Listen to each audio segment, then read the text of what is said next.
तो क्या बांग्लादेश अब सिविल वॉर की ओर बढ़ रहा है? क्या बांग्लादेश में बिगड़ते हालात के पीछे पाकिस्तान का हाथ है? और बांग्लादेश में जिस तरीके से हालात बिगड़ रहे हैं, क्या उससे भारत को खतरा हो सकता है?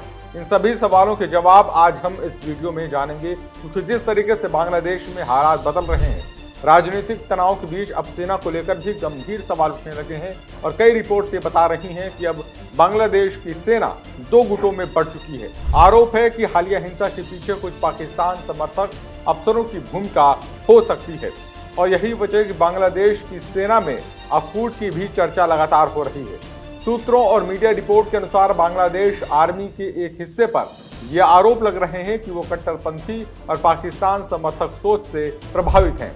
कहा जा रहा है कि अफसर देश में अस्थिरता फैलाने वाले समूहों को चुपचाप तरीके से समर्थन दे रहे हैं।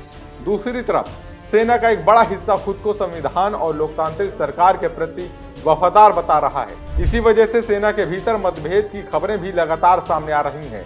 अब सवाल ऐसे में उठता है कि आखिरकार बांग्लादेश में ये हिंसा कैसे बढ़ी है। पिछले कुछ समय के हालातों को देखें तो बांग्लादेश के कई इलाकों में राजनीतिक झड़पें हुई हैं। कई इलाकों में बांग्लादेश में प्रदर्शन के दौरान हिंसा हुई है।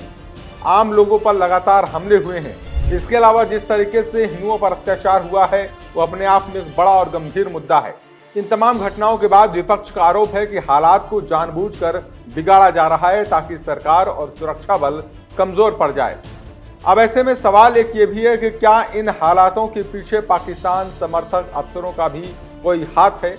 जानकारों का कहना है कि पाकिस्तान की खुफिया एजेंसी आईएसआई लंबे समय से बांग्लादेश में अपनी पकड़ बनाने की कोशिश करती रही है। आरोप ये भी है कि सेना के कुछ अफसर इसी नेटवर्क से जुड़े हुए हैं और वही हिंसा को हवा दे रहे हैं।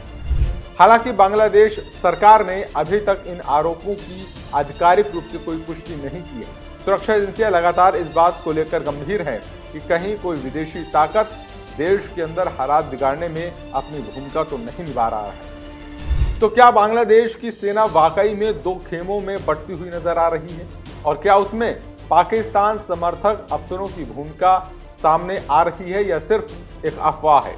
तो इसका असर केवल ढाका तक नहीं होने वाला, क्योंकि इन सारी बातों का और इन सारे घटनाक्रम का असर जो है भारत पर भी पड़ने वाला है। भारत जो बांग्लादेश का सबसे करीबी पड़ोसी और रणनीतिक साझेदार भी है, उसके लिए स्थिति बहुत तरीके से खतरा पैदा कर सकती है। जिस तरीके से बांग्लादेश की स्थिति गंभीर है, वहाँ के हालात बिगड़ रहे हैं, वहाँ हिंसा फैल रही है, उससे भारत और बांग्लादेश की सीमा लगभग क्योंकि 4100 किलोमीटर के आसपास है, इसमें बांग्लादेश में जो भी सैन्य हालात होंगे, जो भी गृह संघर्ष होगा, उसका असर सीधे तौर पर भारत में पड़ेगा। अवैध घुसपैठ और शरणार्थियों की संख्या भारत में अचानक बढ़ सकती है। असम, त्रिपुरा, मेघालय और पश्चिम बंगाल में कहीं न कहीं सामाजिक रूप से तनाव भी बढ़ने की आशंका जताई जा रही है।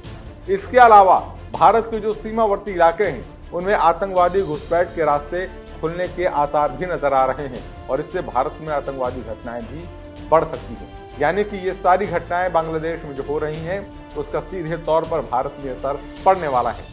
विशेषज्ञों का भी मानना है कि पाकिस्तान समर्थक सैन्य गुटों का उभार कहीं न कहीं पूर्वोत्तर भारत को अस्थिर करने की एक पुरानी जो साजिश है, उसको फिर से शुरू किया जा रहा है, फिर से सक्रिय किया जा रहा है। ऐसे में आईएसआई और कट्टरपंथी जो नेटवर्क है, उनका कहीं न कहीं विस्तार हो रहा है और इसका असर जो है बांग्लादेश के हालात पर भी पड़ रहा है।